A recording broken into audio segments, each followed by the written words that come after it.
Assalamualaikum warahmatullahi wabarakatuh. Saya Siti Munafisah, NIM T 2018-4034. Saya dari kelompok 6 yang membahas tentang diagnostik kesulitan belajar atau disingkat dengan DKB. Diagnostik sendiri memiliki arti penilaian yang bertujuan untuk mengetahui kelemahan-kelemahan siswa beserta faktor-faktor penyebabnya. Jadi, tujuan kita mempelajari diagnostik kesulitan belajar ini untuk mengetahui kesulitan-kesulitan siswa dan faktor-faktor penyebabnya. Kesulitan belajar siswa ini dapat disebabkan oleh faktor-faktor yang mempengaruhi proses dan hasil belajar dari siswa itu sendiri. Faktor-faktor kesulitan belajar siswa sendiri ada dua, yaitu faktor yang ada di dalam diri siswa itu sendiri dan yang kedua adalah faktor dari luar. Faktor yang terdapat di dalam diri siswa sendiri meliputi kondisi fisiologis maupun psikologi siswa. Sedangkan faktor yang berasal dari luar yaitu meliputi fasilitas yang dapat menunjang keberhasilan belajar siswa. Ketidakberhasilan siswa dalam belajar tidak hanya dilihat dari satu faktor, namun dilihat dari beberapa faktor. Menurut Dimyati dan Mujiono, ini mengatakan bahwa faktor-faktor intern yang dialami dan dihayati oleh siswa yang berpengaruh pada proses belajar adalah yang pertama, sikap terhadap belajar. Jadi bagaimana sikap siswa itu pada saat belajar. Yang kedua, motivasi belajar. Motivasi belajar ini merupakan dorongan siswa untuk belajar. Yang ketiga, konsentrasi belajar. Apakah siswa itu fokus ataupun tidak dalam menangkap pelajaran. Yang keempat, mengolah bahan ajar. Yang kelima, menyimpan perolehan hasil belajar. Yang keenam, menggali hasil belajar yang tersimpan. Jadi, hasil belajar yang telah disimpan itu digali kembali. Yang ketujuh, kemampuan berprestasi atau unjuk hasil belajar. Yang kedelapan, rasa percaya diri dari siswa. Jadi siswa juga memiliki rasa percaya diri. Yang kesembilan, intelijensi dan keberhasilan belajar. Yang kesepuluh, kebiasaan belajar. Yang kesebelas, cita-cita siswa. Berdasarkan faktor ekstern, maka dapat ditemukan beberapa faktor lain yang dapat mempengaruhi aktivitas belajar. Yang pertama adalah guru sebagai pembina siswa belajar. Jadi dalam belajar, guru sebagai pembinanya. Kemudian yang kedua adalah prasarana dan sarana pembelajaran. Jadi dalam suatu pembelajaran dibutuhkan sarana dan prasarana yang dapat menunjang dalam proses pembelajaran.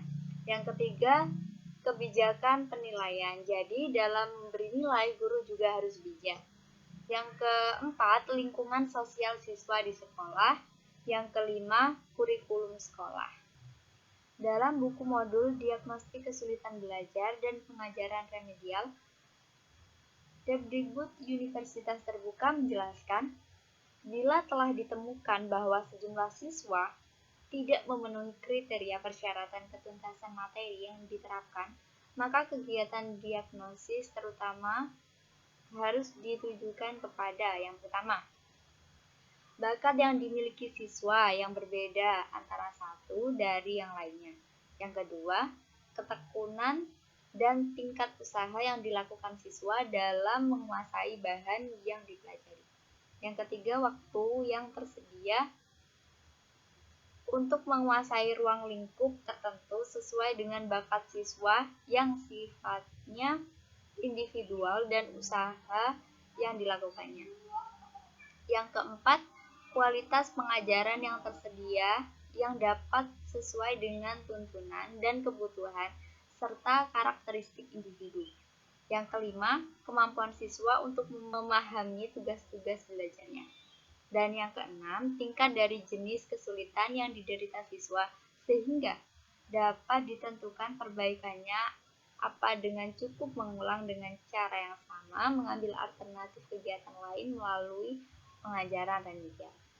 Sedangkan pengertian kesulitan belajar sendiri adalah kondisi tertentu yang ditandai dengan adanya hambatan-hambatan dalam kegiatan mencapai suatu tujuan, sehingga memerlukan usaha yang lebih keras untuk dapat mengatasinya.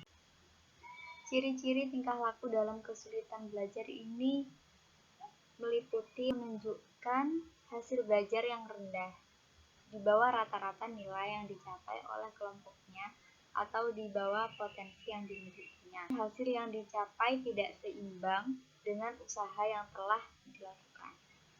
Mungkin ada siswa yang selalu berusaha untuk belajar dengan giat, tetapi nilai yang dicapainya ini selalu rendah. Yang ketiga, lambat dalam melakukan tugas-tugas kegiatan belajar. Ia selalu tertinggal dari kawan-kawannya dalam menyelesaikan tugas-tugas dengan waktu yang tersedia. Yang keempat, menunjukkan sikap-sikap yang kurang wajar. Yang kelima, menunjukkan tingkah laku yang berlainan. Yang keenam, menunjukkan gejala emosional yang kurang wajar.